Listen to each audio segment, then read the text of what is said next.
안녕하세요. 토요미스테리 디바제시카입니다. 2020년 4월, 일본 이와테현 오슈시의 한적한 산속에서 여성의 시신이 발견됩니다. 그런데 유기가 된 지 한참이 지났는지 발견 당시 이미 백골화가 진행 중이었어요. 그리고 더 충격적인 게 남아있었죠. 이 시신의 뱃속에는 약 2, 3개월 정도로 추정되는 태아도 함께였습니다. 임산부였던 거예요. 신원을 확인해 보니 36살의 치바 메구미. 그녀는 시신이 발견된 현장과 그닥 멀지 않은 이치노세키시에서 의료 사무원으로 근무를 해왔었고요. 마침 1년 전부터 실종 상태로 신고가 접수되어 있었죠. 한편 경찰은 시신의 상태를 면밀히 분석했는데 그 결과 그녀가 여기서 살해를 당한 게 아니라 다른 곳에서 사망한 후 누군가 산에 유기한 거라고 분석했습니다. 그 근거가 있는데 시신이 일단 온전하지 않았고요. 또 두개골 등의 일부가 훼손되어 있었기 때문이에요. 어쨌든 즉각 수사본부가 설치되면서 조사가 들어갑니다. 치바 메구미 씨, 그녀가 실종되기 전에 마지막 행적을 좀 살펴볼까요? 1년 전인 2019년 5월 31일 아침, 그녀는 마침 그날 남편과 말다툼을 했어요. 그리고 집을 나섰죠. 차는 그대로 집에 세워져 있습니다. 근데 그냥 행방불명된 거예요. 문자나 전화 전혀 받지 않고요. 원래 이 메구미 씨가 SNS를 활발하게 하던 사람이었는데 그날 이후로 어떠한 업데이트도 올라오지 않았습니다. 당시에 남편은 말다툼을 하고 화가 난 아내가 가출을 한 거다라고 생각했고 일단은 며칠 기다려봤다고 해요.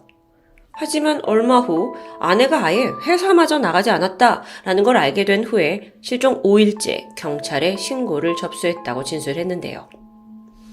당시 37살이던 남편 치바 유스케 씨는 경찰에 이렇게 진술한 적이 있습니다. 부부싸움을 했는데 아내가 어린 애도 두고 집을 나갔어요. 이걸 두고 경찰은 가출했다고 판단하고 메구미 씨를 쳐서 나섰죠. 하지만 단서가 나오지 않았던 겁니다.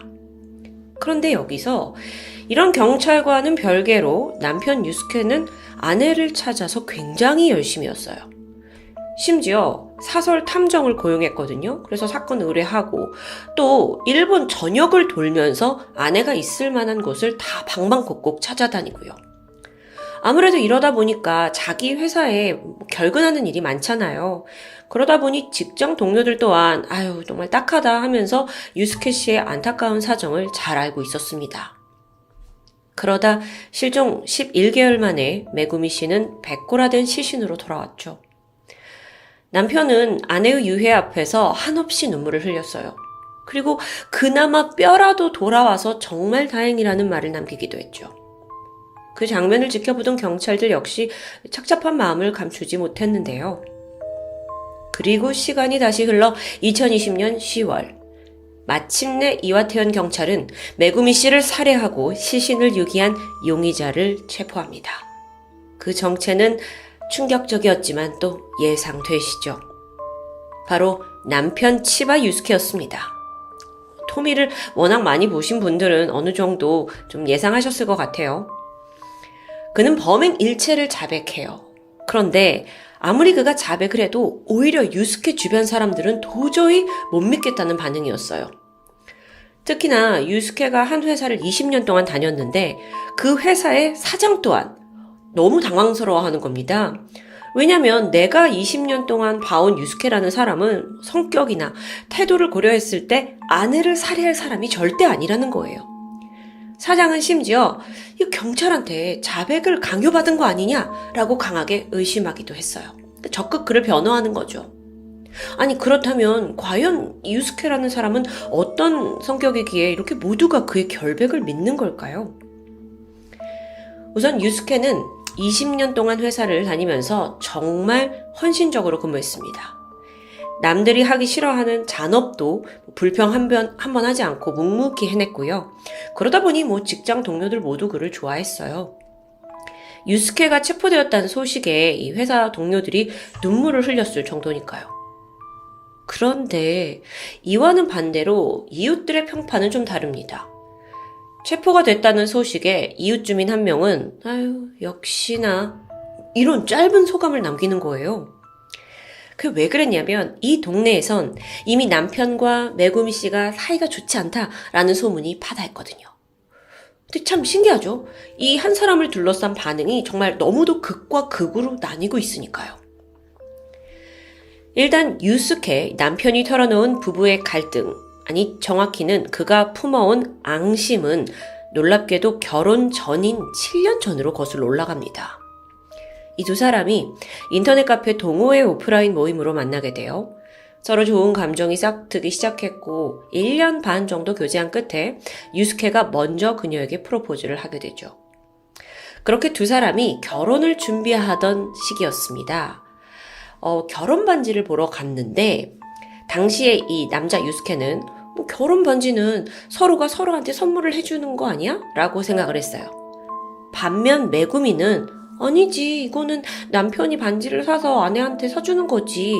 이런 식으로 그러니까 당신의 돈으로 반지를 사야 한다고 요구한 겁니다. 유스케가 여기에 당황했지만 일단 그는 거기서는 대금을 지불했다고 해요. 근데 그때부터였던 것 같아요. 마음속에 자신의 아내에 대한 사소한 불만이 싹트기 시작한 겁니다. 뭔가 내가 손해를 보고 있다는 그런 생각에 사로잡힌 거예요. 만약에 여기서 불만을 좀 솔직히 털어놨다면 좋았겠죠. 근데 유스케는 좀 성격적으로도 일단 내가 불편하기 싫으니까 참자 했고 이 억울한 감정을 혼자 삭히기 시작합니다. 약간 직장에서도 그랬듯이 자기한테 좀 불리해도 좀 참아보자 하는 게 유스케의 성향이었던 것 같아요. 그렇게 결혼한 지 2년 만에 둘 사이에 소중한 아이가 생겼죠. 이때 아내 메구미는 이제는 내가 일을 그만두고 육아에 매진하려고 합니다 라고 선언합니다. 근데 이때 남편은 회사를 그만둬? 아내가 회사 그만두면 수입에도 큰 변화가 생기잖아요.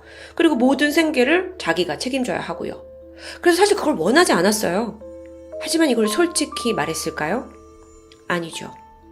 그는 자신의 의견조차 어쩌면 제대로 전달하지 못하면서 그냥 알았다 하면서 넘어가요. 그러니까 매번 속으로만 그냥 궁시렁궁시렁 거릴 뿐이었죠.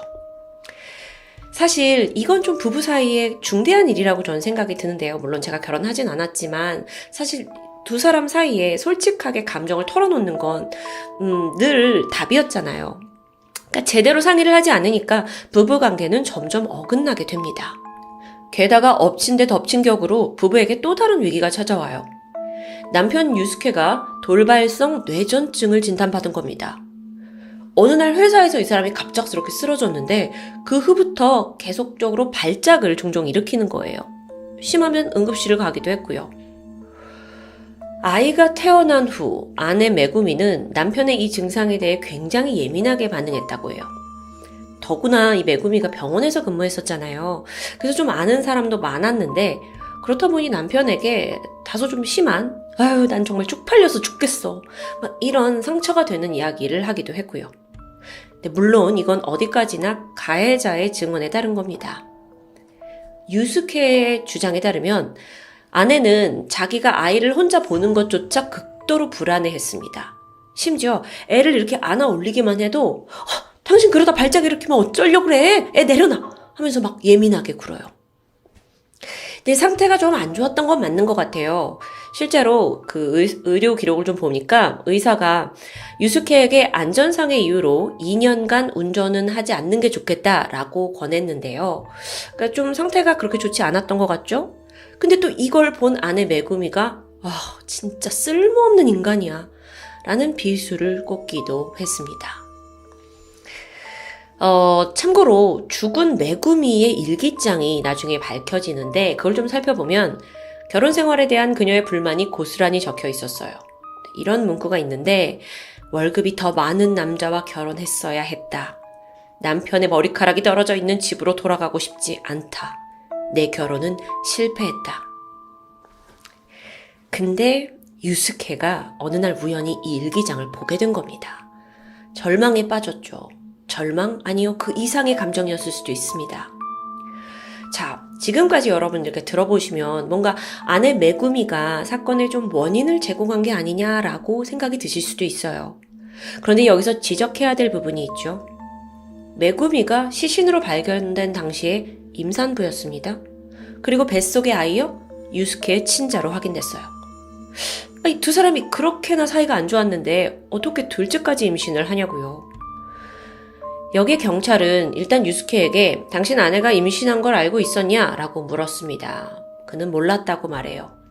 그러면서 우리 둘이 비록 관계가 좀 삐걱거리긴 했지만 그래도 성관계는 주기적으로 하던 편이다 라고 이 부분에 대해서 설명했죠. 그건 부부만 아는 일이니까요. 어쨌든 유스케는 자기는 아내한테 최선을 다한 사람이라며 억울함을 표했습니다. 그동안 명품도 선물해받고 갖고 싶다던 고가의 카메라도 사줬고 또 휴가 때마다 여행도 같이 가면서 어떻게든 관계 회복에 힘을 썼어요. 그걸 강조했죠. 근데 이게 문제였습니다. 무리하게 명품 사고 카메라 사고 여행 가고 지출을 좀 하다 보니까 카드빚이 늘어나잖아요. 그러니까 메구미가 이걸 알고 불같이 화를 냈죠. 아니, 빚을 지고 여행을 간 사람이 어디냐? 너무 멍청한 거 아니냐? 라고 비난을 쏟아부었습니다. 여러분 생각은 어떠세요? 참 누가 옳은 걸까요? 한편 유스케는 점점 더 아내 앞에서 위축이 되었다고 말합니다. 회사에서 집으로 귀가하는 길에 큰 다리 하나가 놓여 있는데 여길 지날 때마다 그냥 뛰어내리고 싶다는 충동에 휩싸이기도 했고요. 그렇게 아슬아슬하게 관계가 이어지던 중 결국 일이 터지고 말았습니다. 2020년 5월 31일 아침, 그날 유스케는 늦잠을 잤습니다. 회사에 지각을 할 것 같아요. 허둥지둥 거리는데 왜 늦잠을 잤냐 그 이유를 또 좀 알아보면 사실 그때쯤에 유스케가 인터넷 중독에 빠져 있었어요. 변명을 하자면 집에서 받는 스트레스를 밤마다 넷카페를 막 뒤지면서 인터넷으로 풀었다고 하는데요. 자연스럽게 생활 패턴이 엉망이 되어갔죠. 막 늦잠 자고 허둥지둥하는 남편의 모습을 본 아내 메구미가 말합니다.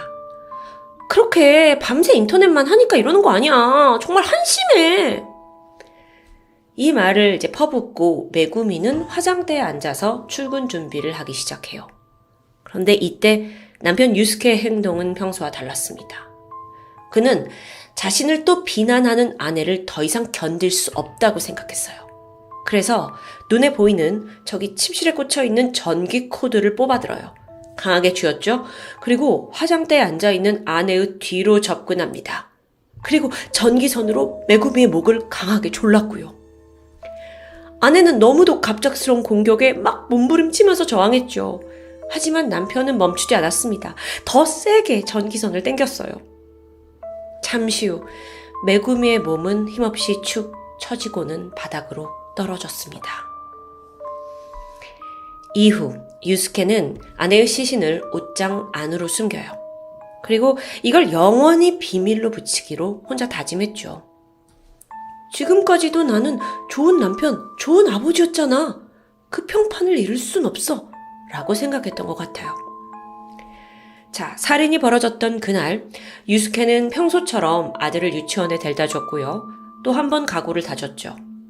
내가 아이의 엄마를 빼앗긴 했지만 내 자식은 절대 행복하게 해줄 거야. 이게 맞는 얘기일까요? 너무도 앞뒤가 맞지 않는데. 그렇게 며칠 동안 벽장에 있던 아내의 시신, 부패하기 시작하면서 집안 전체에 악취가 풍기기 시작합니다. 처음에 유스케는 인터넷으로 온갖 악취 제거제를 사들였다고 해요. 역부족이죠. 결국 그는 시신 유기를 결심합니다. 야심한 밤 몰래 시신을 자동차 트렁크에 실었고 가까운 산속으로 차를 몰아요. 그리고 좀 외진 곳에 도착하니까 시신을 꺼내서 이 가드레일 밑에 컴컴한 절벽으로 던져버리고 말았죠. 어디로 떨어졌는지 시신이 더 이상 보이지 않자 유스케도 이내 안도감이 들었습니다. 이건 완전 범죄가 될 수 있으니까요. 근데 여기서 유스케가 미처 생각지 못한 게 있죠. 바로 차량의 내비게이션 기록. 이 사건을 조사하던 경찰은 아내가 실종된 후에 유스케의 기록을 살피다가 늦은 밤에 산 주변을 배회했다라는 걸 알게 됩니다. 그리고 이걸 좀 수상하게 여겼죠. 당신 내비게이션 기록에 이렇게 나온다. 왜 이때 산에 간 거냐? 계속 추궁합니다. 결국 유스케가 여기에 못 이겨 살인에 대해 자백을 했던 겁니다. 그가 체포되기 전까지 1년 4개월간 유스케는 그야말로 최고의 아빠였다고 해요. 또 아내를 애타게 찾고 있는, 동정심을 받고 있는 또 남편이었고요. 그는 특히나 아이에게 굉장히 관대한 모습을 보였는데 약간 원하는 건 뭐든지 해줬다고 해요. 그러니까 오죽하면 다른 가족들이 좀 애 버릇 나빠지니까 그렇게 다 들어주지 말라라고 만류할 정도였어요. 근데 유스케는 아랑곳하지 않았죠. 근데 이걸 좀 생각해보면 어쩌면 아내를 살해했다는 죄책감을 그냥 애가 하고 싶은 대로 내가 다 들어줘야지 하는 그런 식으로 표출한 건 아닐까라는 생각이 듭니다. 동시에 끝까지 자기의 이미지만을 챙기려고 하는 가식적인 사람이라는 느낌이 들기도 하고요. 유스케가 체포된 직후 경찰에게 어떤 말을 했는지 아세요? 저 이제 마음이 편안해졌습니다. 그럼 살인을 저지르고 아내가 사라지면 마음이 편안할 줄 알았나요? 지난 2021년 5월 재판이 열렸습니다. 검찰 측은 유스케가 아내를 뒤에서 습격한 건 아주 냉정하고 또 사리가 담긴 행동이라는 걸 지적했어요. 그래서 그에게 징역 18년을 구형했지만 변호인 측에서는 이전까지 아내가 유스케에게 해온 비난, 또 정신적인 폭력, 이게 사건의 원인이다라는 걸 좀 지적하면서 징역 한 5년에서 7년 정도가 적당하다고 주장합니다. 또 추가적으로 체포가 된 후에 유스케가 메구미의 부모님, 그러니까 장인 장모에게 사과의 편지를 쓰면서 진지하게 반성하는 모습을 보인 것도 강조했고요. 그해 6월 재판부는 치바 유스케에게 징역 14년형을 선고합니다. 변호사가 주장했던 아내로부터 정신적 학대를 받았다라는 건 받아들여지지 않은 거예요. 그렇게 유스케는 죽은 아내를 소위 나쁜 여자로 아무리 포장하려 했지만 결국 법은 그의 편이 아니었습니다. 특히나 이 사건을 훑어보면서 좀 안타까웠던 점은 주변의 그 누구도 전조 증상을 알아차리지 못했다는 건데요. 유스케는 정말 좋은 사람인 것 같았어요. 주변 사람들이 한결같이 말하기를 화를 내는 모습을 한 번도 본 적이 없다고 해요. 그만큼 좋은 사람이라는 프레임에 자기를 가둬놓고 산 거죠. 하지만 결과는 마음속엔 사실 여러 가지 불만과 막 앙심, 분노가 막 쌓이고 있었던 거잖아요. 그리고 그게 참고 참다 결국 살인이라는 범죄로 표출된 거고요. 만약 단 한 번만이라도 진심으로 속마음을 드러냈더라면 과연 이 부부가 이런 비극을 맞이했을까요? 참는 게 다가 아니다 라는 메시지가 저에게 전달됩니다. 지금까지 토요미스테리 디바제시카였습니다. 안녕하세요. 토요미스테리 디바제시카입니다. 해안가에 위치한 일본의 항구 도시 요코하마.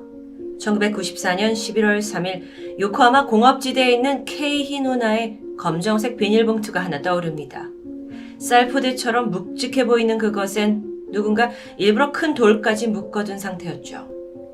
신고를 받고 해경이 출동했고 곧이어 바다에서 비닐봉투를 건져냈는데 안에 담겨있던 건 여성의 시신입니다. 평화로운 항구 도시에서 갑자기 발생한 사건. 그런데 이게 끝이 아니에요. 얼마 후 같은 운하에서 이번엔 2개의 또 다른 검정 비닐봉투가 떠오른 겁니다. 안에는 각각 2살 이내로 추정되는 어린아이의 시신이 들어있었죠. 같은 장소 그리고 같은 형태로 발견된 3구의 시신. 동일범의 소행이 분명합니다. 먼저 발견된 여성은 이바라키현 츠쿠바시에 살던 31살 에이코, 그리고 또 다른 봉투에서 발견된 아이들은 그녀의 2살 난 딸과 젖먹이 아들이었습니다. 자, 단번에 누가 가장 의심되시나요? 우선 이들은 발견되기 불과 며칠 전에 남편에 의해 실종 신고가 되어 있었습니다. 사망자의 남편이자 아빠인 29살 노모토 이와오. 그는 소식을 듣고는 큰 충격을 받는 듯 했죠. 가장 가까운 가족이기 때문에 일단 참고인 자격으로 경찰서에 소환되는데요. 그는 조사실에 앉아서 가족을 마지막으로 목격한 그날의 상황과 시간을 진술합니다. 그러던 중 경찰의 시선이 한 곳에 머물게 되는데 바로 남편 노모토의 손등입니다. 더 정확히 말하면 손등에 보이는 작은 상처들이었죠. 이게 생긴 지 얼마 되지 않은 듯 아물지도 않았습니다. 경찰은 무심한 척 손에 어떻게 그런 상처가 생겼냐라고 물어보는데 노모토는 아무렇지 않게 기르던 개가 물었다, 긁었다라고 답하는데요. 하지만 형사의 직감이랄까요? 그냥 절대 넘길 수 없었습니다. 하지만 그렇다고 해서 당장 이 남편이 일가족 살인을 저질렀다는 증거는 더욱이 없죠. 한편 일본 언론사들은 이 사건을 대서특필했습니다. 엄마와 두 아들이 시신으로 바다에서 한꺼번에 떠올랐다는 것 자체가 워낙 충격적인 일이기 때문이죠. 그런데 그 과정에서 숨겨져 있던 이 에이코의 사생활에 대한 정보가 유출됩니다. 그녀가 생전에 유흥업소에서 일을 했고 사치품을 사들이기 좋아했다라는 소문이었죠. 게다가 가정 형편도 속 좋지 않았다라는 점에서 에이코는 방탕한 엄마라는 비난을 피할 수 없었습니다. 그런데 얼마 후 피해자 유품을 정리하던 중 에이코의 일기장이 발견됩니다. 안에는 남편 노모토와 깊은 갈등을 겪었던 내용이 고스란히 적혀 있습니다. 그리고 마침내 그걸 통해 이 부부 갈등의 원인이 남편의 불륜이라는 걸 밝혀내죠. 아내에게 불륜을 들켜버린 남편. 그렇다면 노모토가 아내와 아이들을 살해했을 수도 있다는 강력한 살해 동기가 됩니다. 일기장을 토대로 경찰은 강도 높은 조사를 펼치면서 남편을 압박했는데 그는 혐의를 완강히 부인하고 있습니다. 하지만 이게 오래가진 못했죠. 사건 현장 인근에 있는 CCTV에서 노모토의 차 번호판이 확인되면서 끝내 그는 포기한 듯 진실을 털어놓게 되는데요. 11월 25일 시신이 발견된 지 3주 만에 이뤄진 자백입니다. 노모토 이와오. 이바라키현에 있는 시골에서 자란 그는 어릴 때부터 공부를 아주 잘했습니다. 어렵지 않게 의대에 들어갔고 가족의 기대에 부응하면서 당당히 의사 선생님이 되는데요. 1990년 그는 테니스 동호회에서 아내 에이코를 처음 만나게 되는데 당시 남편 노모토는 25살 병원 인턴이었고 에이코는 27살의 간호사였습니다. 그런데 사실 이때 노모토는 이미 사귀고 있던 다른 여자친구가 있었어요. 하지만 에이코한테 한눈에 반해서는 적극적으로 구애했고 머지않아 동거를 시작합니다. 그리고 아이까지 생기는데요. 이때까지도 노모토는 양다리였습니다. 하지만 임신 사실을 알게 되고는 결국 전 여자친구와 헤어지고 에이코와의 결혼을 선택할 수밖에 없었죠. 이후 그는 대형 종합병원에서 근무를 시작했습니다. 연봉을 보니까 한화로 약 2억 원에 가까운 아주 큰 돈인데요. 그러던 어느 날 그가 무리한 투자로 매월 빚에 쪼들리는 겁니다. 보니까 고베 그리고 오사카에다가 아파트를 무려 3채나 샀는데 점점 이거에 그 이자를 갚아나가는 게 힘에 부쳤던 겁니다. 결국 이 상황을 알게 된 아내 에이코는 부부니까 함께 빚을 갚기 위해서 육아와 일을 병행하기로 결심했습니다.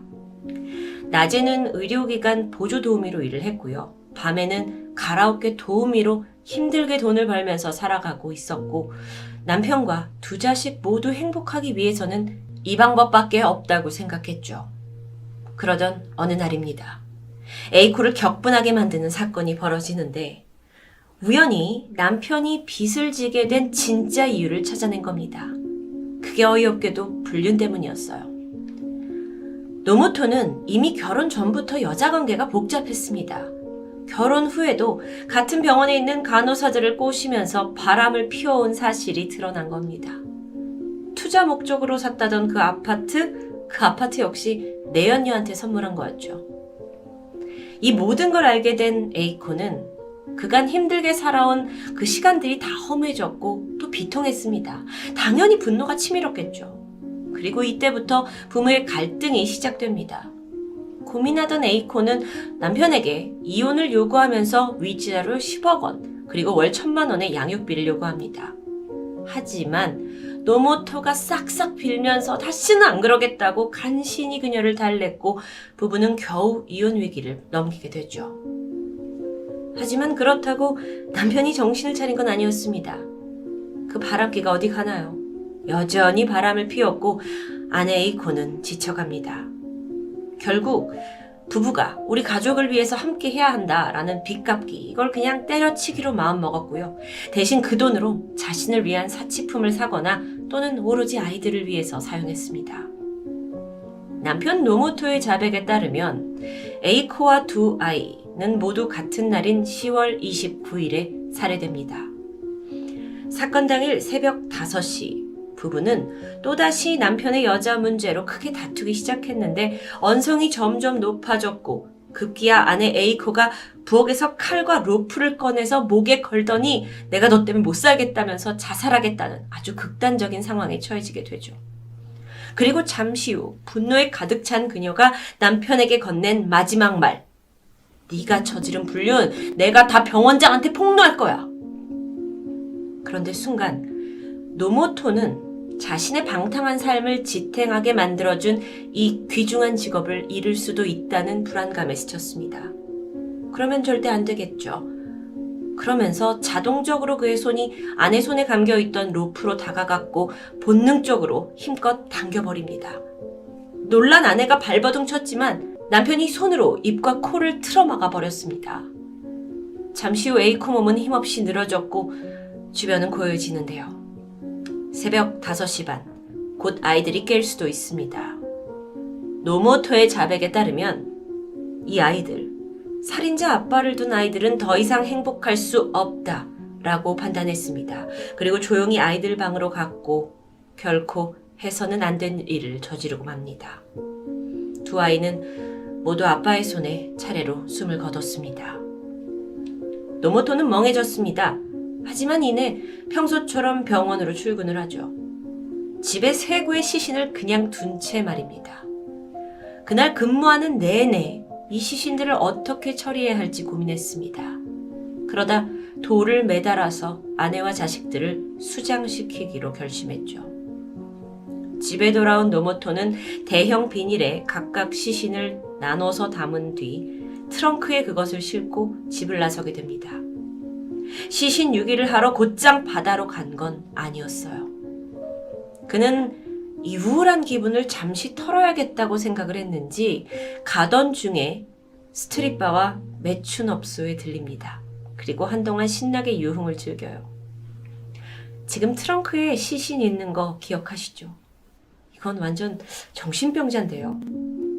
그렇게 기분 전환을 하고는 다시 차로 여기저기 돌아다니다가 결국 K 누나의 차를 세우고는 봉투 3개를 바다에 던지고 집에 후련히 돌아옵니다.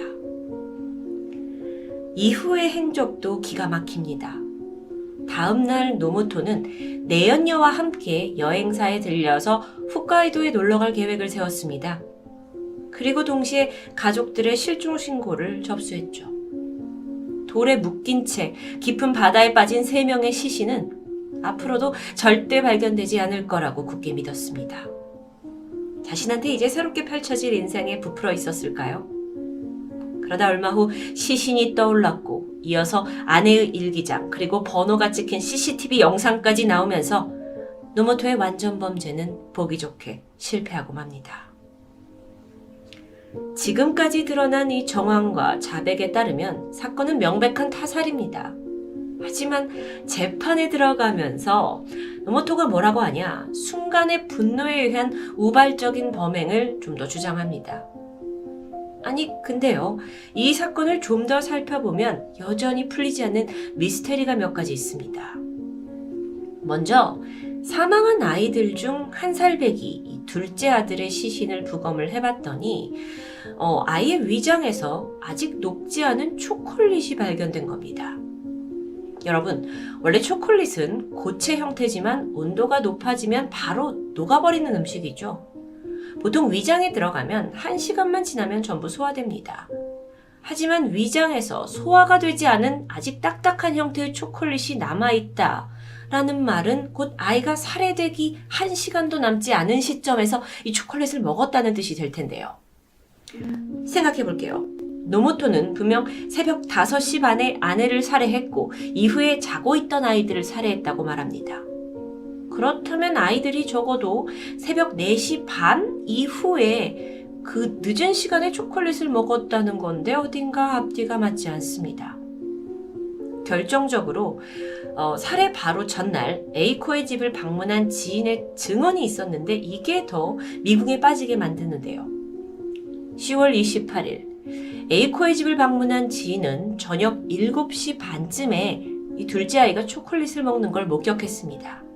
그리고 30분이 지난 후에 집으로 돌아간 것까지 정확히 그는 시간을 기억하고 있었어요. 더군다나 이때 집을 나서면서 저기 딱 보니까 퇴근하고 들어오는 노모토 남편과도 마주칩니다. 이 증언에 입각해서 노모토가 살인을 저지른 시간이 좀 달라질 것 같은데 아들이 초콜릿을 먹은 건 7시 반, 남편이 8시에 귀가했으니까 살인이 벌어진 건 초콜릿이 위장에서 녹기 전인 8시 반 이전으로 추정되는 겁니다. 그러니까 새벽이 아니라 더 일찍 퇴근하자마자 살인을 저질렀다는 건데 이게 왜 중요하냐면 만약 그렇다면 퇴근을 하고 직후에 그 짧은 시간 동안 3명이나 되는 사람을 살해한 게 과연 우발적일까요? 이미 집에 오기 전부터 나는 오늘 이들을 죽일 것이다 라고 살인을 염두에 둔 계획범죄일 가능성이 매우 높습니다. 두 번째 의혹은 시신을 담은 그 비닐봉지에 있었는데 세 구의 시신이 각각 다른 비닐에 담겨 있었죠. 당연히 그렇다면 같은 형태의 매듭 3개가 보여질 겁니다. 그런데 그중 하나에서 전혀 다른 형태의 매듭이 발견된 겁니다. 특히나 나머지 2개는 보통 사람들이 묶는 매듭이긴 한데 이 하나는 아주 특이했어요. 일명 타와라 무습이라고 불리는 매듭인데 이게 농촌에서 곡물을 담는 대형 가마니를 묶을 때 자주 쓰는 방식입니다. 기억나시나요? 노모토가 농촌 출신이라는 거. 그래서 경찰은 이 매듭도 그가 묶었을 거다라고 확신합니다. 하지만 문제는 이 매듭이 농촌 사람들 중에서도 나이가 굉장히 많으신 지긋한 분들이 주로 쓰는 방식이라는 거죠. 실제로 조사를 해보니까 노모토의 고향에 사는 젊은 농부들 중에 이 매듭을 아는 사람은 없었습니다. 그리고 생각해보니까 노모토 일찍부터 공부에 매진하면서 의사의 꿈을 키우느라 농촌 일을 잘 모르던 사람이에요. 자, 이후에 현장 검증이 진행되는데 역시나 그는 그 현장에서 가마니 매듭이 아닌 일반적인 방식의 매듭만 보여줬죠. 이상합니다. 그리고 새로운 가능성이 제기돼요. 시신 유기를 도운 공범이 있을 수 있다는 거죠. 이 부분은 재판에서도 양측이 첨예한 의견을 보이면서 논쟁이 이어졌습니다. 공범이 있다는 건 그만큼 우발적인 범행도 쉽게 인정되지 않습니다. 그래서 형을 내리는데 아주 중요한 부분이죠. 하지만 결론적으로 공범의 존재를 밝히기란 쉽지 않았습니다. 추가적인 단서가 없었기 때문이에요. 결국 노모토는 단독범으로 재판에 섰는데요. 어딘가 앞뒤가 맞지 않고 찜찜하죠. 재판이 열렸습니다. 검찰은 사형을 주장했죠. 하지만 법원은 계획범죄가 아니라고 판단을 했고요. 사형이 아닌 무기징역을 선고합니다. 사실 판사한테 지대한 영향을 끼친 게 있긴 했어요. 그게 뭐였냐면 노모토의 친구, 직장 동료, 그리고 환자들이 내놓은 증언인데요. 다들 입을 모아서 노모토가 평소에 아주 친절하고 온화한 성격을 가지고 있었다고 합니다. 그러면서 감형을 해줘야 한다는 탄원서가 무려 3,000통이나 접수되는 아주 아이러니한 상황이었던 거죠. 항소가 진행되면서 사건은 도쿄 고등법원까지 올라가는데 1997년 1월 30일 다행히도 노모토의 무기징역은 확정됩니다. 결국 이 사건은 평소 상냥했던 의사 선생님이 순간의 실수로 아내와 자식을 살해한 것으로 마무리됐습니다. 진실도 과연 그럴까요? 트렁크에다가 쇠구에 그것도 자기 가족들의 시신을 싣고 태연히 유흥업소를 돌아다닌 노모토라는 걸 잊으면 안 됩니다. 그리고 시신을 유기한 후 내연녀와의 여행을 꿈꿨던 남자. 여러분은 과연 우발적인 살인 후에 이럴 수 있다고 생각하시나요? 참고로 이후에 그의 화려한 여성 평력도 드러납니다. 아내에게 발각된 불륜, 이거 말고도 10명이 넘는 간호사들과 만남을 계속해왔어요. 그 중에는 결혼한 유부녀도 포함되어 있었죠. 문란한 사생활을 했다고 계획범죄자인지 아닌지를 판단할 수 없지만 과연 그는 충분히 죗값을 받은 걸까요? 살아 숨쉬는 공기도 아깝다라는 말이 이 사건에서 떠오릅니다. 토요미스테리 디바제식합니다.